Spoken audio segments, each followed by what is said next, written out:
Masih bersama saya Adini dan kembali kami sampaikan berita Padang hari ini.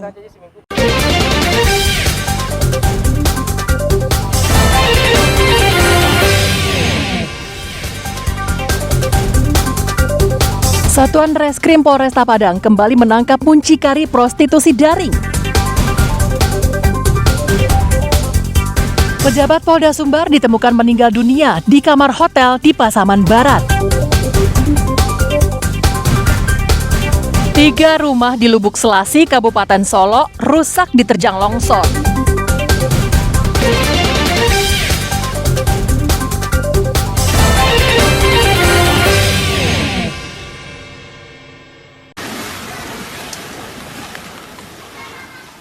Ratusan rumah di Kelurahan Tabiang, Banda Gadang, Kecamatan Nanggalo, Kota Padang, Rabu petang terendam banjir.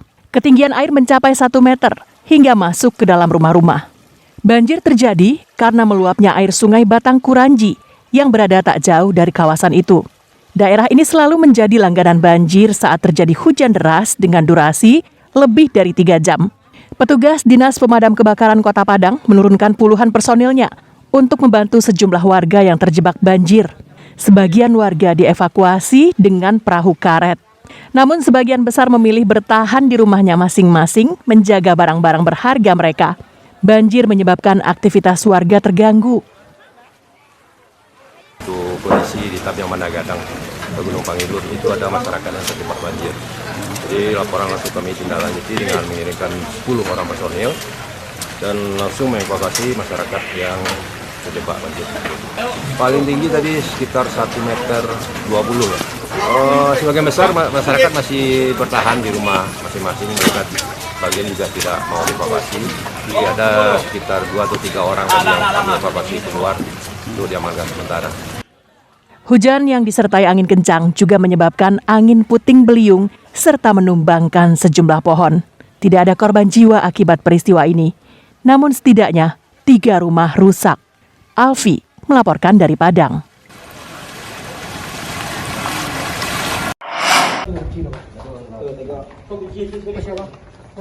Sejumlah polisi Rabu malam mendatangi salah satu hotel di kawasan Padang Barat, pusat Kota Padang.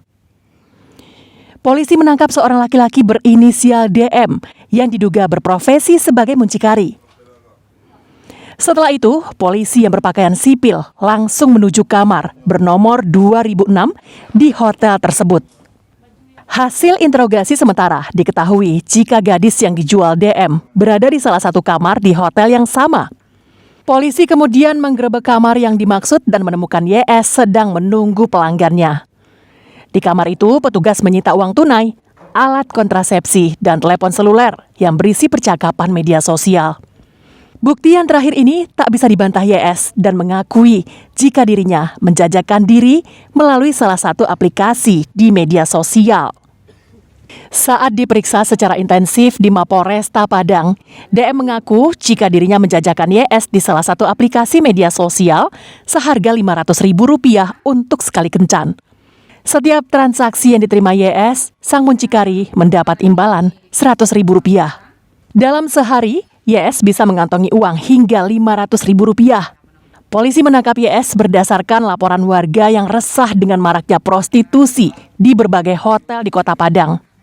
YS dan DM dijerat polisi dengan pasal 296 KUHP dengan ancaman hukuman 1 tahun 4 bulan penjara. Laporan dari masyarakat bahwa adanya praktek mucikari di salah satu hotel Kota Padang. Jadi berdasarkan laporan tersebut, tim Kelewang menuju ke tempat lokasi dan didapati di sana adanya transaksi mucikari tersebut dengan transaksinya melalui aplikasi WhatsApp.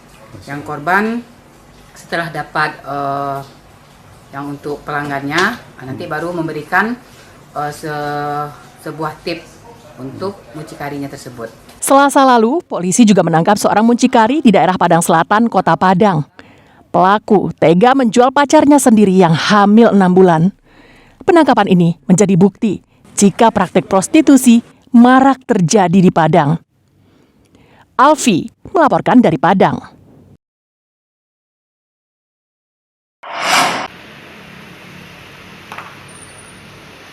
Wakil Direktur Reserse Kriminal Umum Polda Sumatera Barat, AKBP Muhtar Siregar, Kamis siang meninggal dunia di salah satu hotel di Pasaman Barat. Menurut salah seorang pekerja hotel, korban ditemukan tergeletak tak sadarkan diri.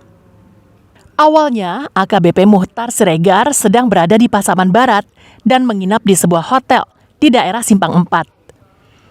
Menurut salah seorang pekerja hotel, pukul 10:30 waktu Indonesia bagian Barat, ajudannya mengetuk pintu cukup lama. Dengan bantuan pekerja hotel, pintu akhirnya bisa dibuka. Korban ditemukan dalam kondisi tertelungkup dan tak sadarkan diri. Ia langsung dilarikan ke RSUD Pasaman Barat untuk mendapatkan pertolongan, namun dinyatakan sudah meninggal dunia. Awalnya kan pas ajudannya ngetok kamar, biasanya diketok juga, kirain tidur gitu kan. Udah lama diketok, terus nggak keluar beliau, terus dipakai kunci cadangan untuk membuka kamar. Rencana mau bangunin beliau itu, pas dibuka ketemulah sama ajudannya, bapak udah terkapar di kamar mandi. Itu sudah Pas itu sudah tidak sadarkan diri. keadaannya seperti apa pasti? Tengkurap. Ada yang Bagian kepala berdarah. Belum diketahui pasti penyebab meninggalnya almarhum. Dugaan sementara, korban terjatuh di kamar mandi. Polres Pasaman Barat belum memberikan keterangan resmi. Sementara itu, Kabid Humas Polda Sumbar tak berada di tempat saat kami hubungi. Namun kepada salah satu media daring di Padang, Kombes Dwi Sulistiawan membenarkan peristiwa tersebut, tapi tak merinci penyebabnya. Safatul Ulum melaporkan dari Pasaman Barat.